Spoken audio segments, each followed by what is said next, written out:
नमस्कार मित्रों, मैं हूं राकेश कुमार। आप देख रहे हैं मत अभी मत। मित्रों, ये अपील देखिए।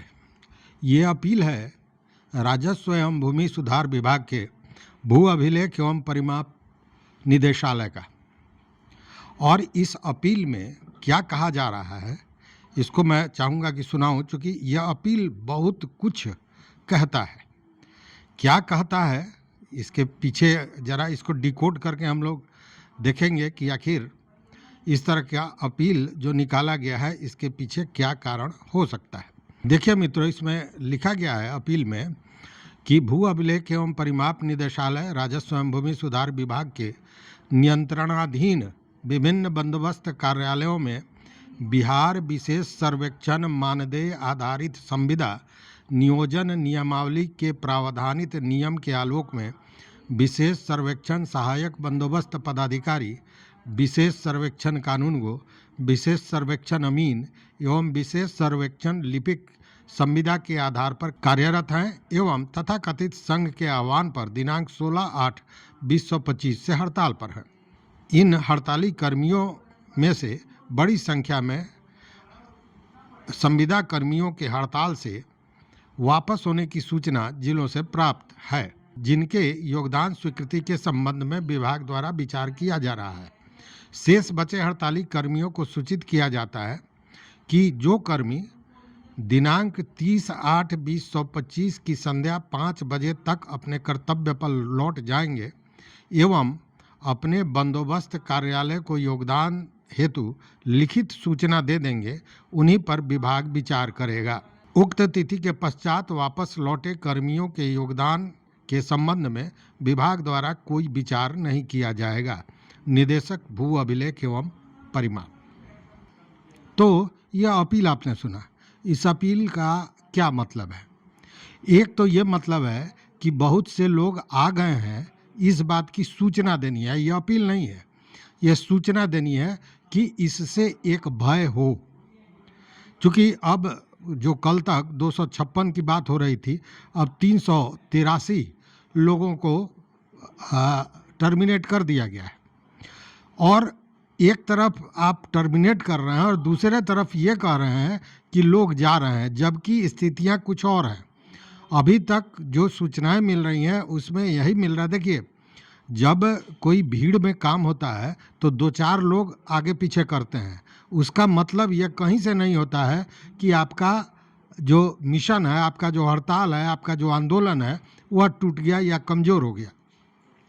चूँकि जब ये अपील हुआ तो उस अपील के भीतर के मंशा को समझकर जो हड़ताली कर्मचारी हैं उनमें से कुछ लोगों ने इस बात को स्पष्ट किया कि ऐसा कुछ भी नहीं है, क्योंकि जो हड़ताली लोग हैं उन लोगों में भ्रम न फैले। और इसको लेकर जो वो समझा रहे थे उसका भी एक वीडियो है, इसको ज़रा आप देख लीजिए। आज का भीड़, कुछ भाई लोग तैयार हो रहे हैं और यहाँ देखिए सब लोग भूख हड़ताल पे भी बैठे हुए हैं और बैठने भी वाले हैं, ठीक है। और जो भी ये अफवाह फैला रहे हैं कि संघ टूट रहा है, ये हो रहा है, वो अपना देख लें कि हाँ संघ टूट रहा है या क्या हो रहा है। ये सारा अफवाह है, अफवाह पर ध्यान नहीं दें। जो गद्दार हैं, जो कायर हैं, वो जाएंगे ही, उनको कोई नहीं रोक सकता है, ठीक है। तो अभी जो है फिलहाल गद्दारों की बातों पे, कायरों की बातों पे, जिनका ज़मीर जिंदा नहीं है उनकी बातों पे धरना से पीछे नहीं हटना है, ठीक है। देखिए धरना पर सब लोग समर्थन दे रहे हैं, सब लोग उधर खड़े हैं और कुछ लोग उधर खड़े हैं।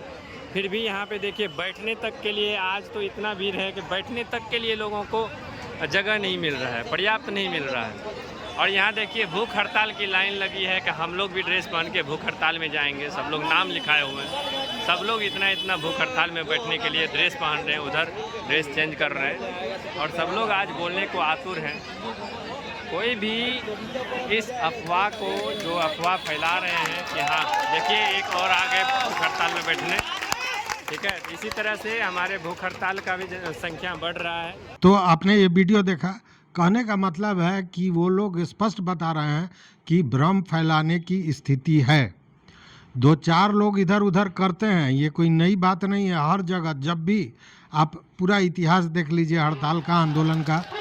जहाँ 100 आदमी होंगे वहाँ 2-4 आदमी आगे पीछे करेगा, लेकिन उसका मतलब ये नहीं होता है कि उससे आंदोलन कमज़ोर हो गया या आंदोलन टूटने की स्थिति में है। यह भ्रम न फैले, इसीलिए ये सारी बातें हो रही हैं। दूसरी बात कि जो विभाग ने आज कुछ और भी स्पष्ट किया है कि जिन लोगों को टर्मिनेट कर दिया गया उनके लिए कोई कुछ भी सोचा नहीं जाएगा, जबकि अपील में ये कहा जा रहा है कि 30/8 तक संध्या 5 बजे तक जो लोग आ जाएंगे वो मतलब उनको स्वीकार कर लेगा विभाग अपने साथ, उस पर कोई कार्रवाई नहीं होगी। इसका मतलब यही है, जब इसको डिकोड करते हैं तो यही समझ में बात आती है।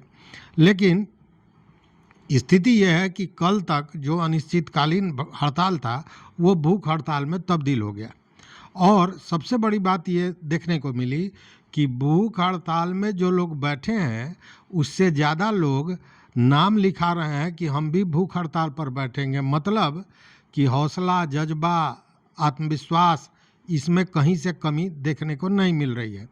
अब एक नई बात और हो रही है कि हड़तालियों के साथ खासकर जो बच्चियां हैं, जो बेटियां हैं, उनके अभिभावक भी हैं, और इन लोगों की भी सहभागिता लगातार अब बन रही है। ये भूख हड़ताल पर हैं। दूसरी ओर कि ये लोग जिसको जहां जो भी राजनीतिक संपर्क है उसका भी लाभ ले रहे हैं। लाभ से मतलब उससे संपर्क कर रहे हैं, उनको अपनी व्यथा कथा बता रहे हैं। और मैंने आपको बताया भेजा कि अब यह लड़ाई राजनीतिक लड़ाई का रूप लेती जा रही है। यह बड़ा मुद्दा हो जाएगा, बड़ा मुद्दा हो जाएगा। और ये जो बार बार जो दावा विभाग कर, देखिए 383 आदमी को टर्मिनेट कर दिया गया, इसका मतलब यह नहीं है कि संविदा को समाप्त कर दिया जाएगा। और जो विभाग कह रही है कि इनके लिए अब कुछ नहीं सोचेंगे, तो नहीं सोचने वाली बात का भी जो दावा है यह खोखला है।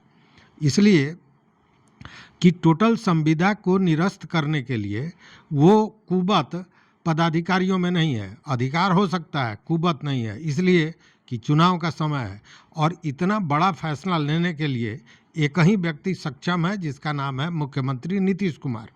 और नीतीश कुमार की स्थिति यह है कि उन तक बातें नहीं पहुंचने दी जा रही हैं जैसी आम धारणा है। दूसरी बात कि अभी आप जान रहे हैं कि मुख्यमंत्री अस्वस्थ हो गए हैं, वो इलाज करवा रहे हैं, एम्स दिल्ली जाने की बात हुई है।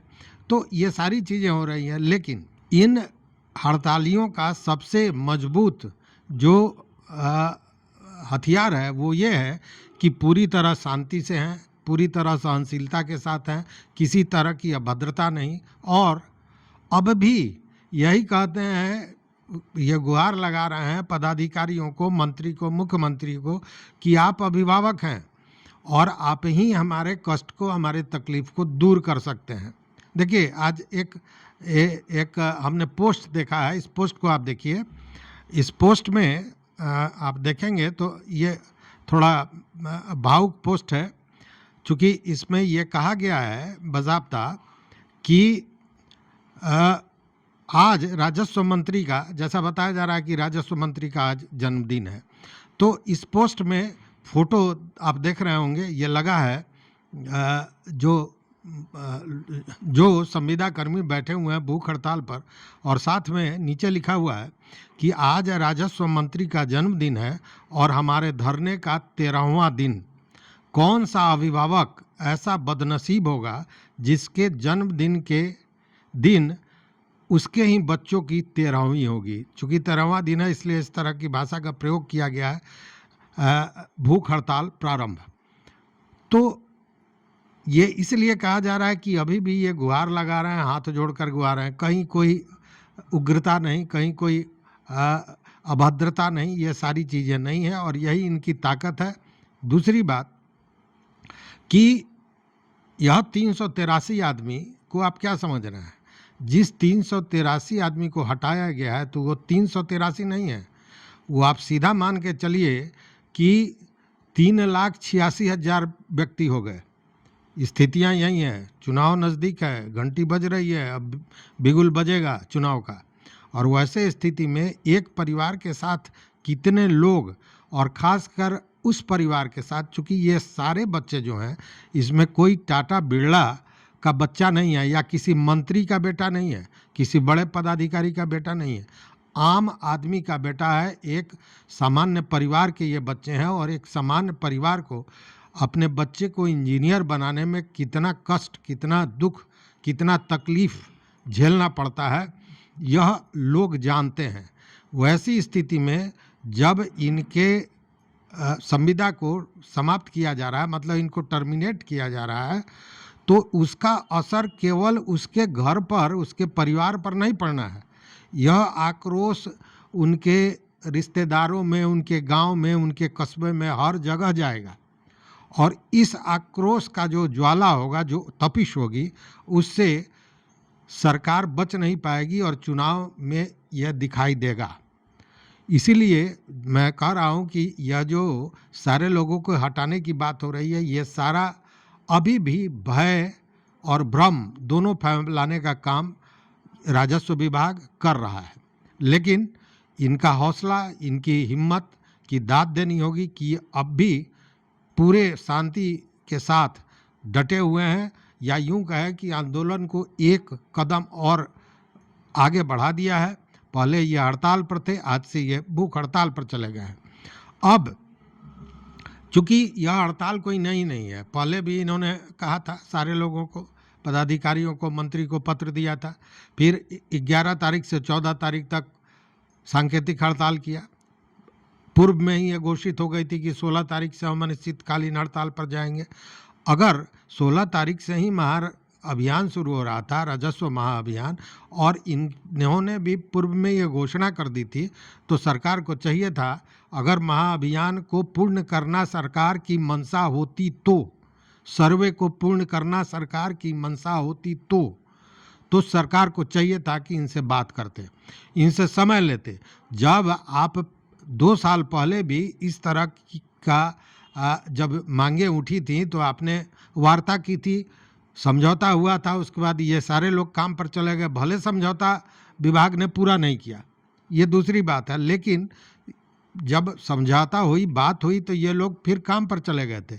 इस बार भी इस तरह का काम किया जा सकता था, लेकिन सरकार के तरफ से, विभाग के तरफ से कोई पहल नहीं की गई। मंशा मैंने कल भी बताया था, आज भी कह रहा हूँ कि सर्वे सरकार के लिए सरदर्द बन गई है और इससे सरकार स्किप करना चाहती है।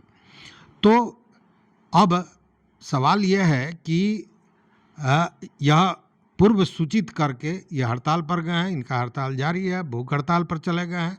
अब अगर इनके साथ कोई अनहोनी होती है, कोई बात होती है, तो उसका जिम्मेवार कौन होगा? क्या मुख्यमंत्री जिम्मेवार होंगे? क्या विभाग के राजस्व मंत्री संजय सरावगी जिम्मेवार होंगे? एसीएस दीपक कुमार सिंह होंगे सचिव? या निदेशालय के जो निदेशक हैं, कौन होगा आखिर जिम्मेवार? यह भी समझने की बात है। लेकिन देखने वाली बात है और सबसे आश्चर्यजनक बात है कि अभी तक, मैंने आपको बताया, बिहार राज्य अनुसूचित कर्मचारी संघ की भी का भी हड़ताल चल रहा है, 20वां दिन उनका भी है। आज तक उनसे भी चर्चा की बात नहीं हुई। आज दिन में चर्चा की बात थी, लेकिन उसका क्या हुआ यह कहना, इसकी जानकारी अभी पूरी तरह नहीं आई है।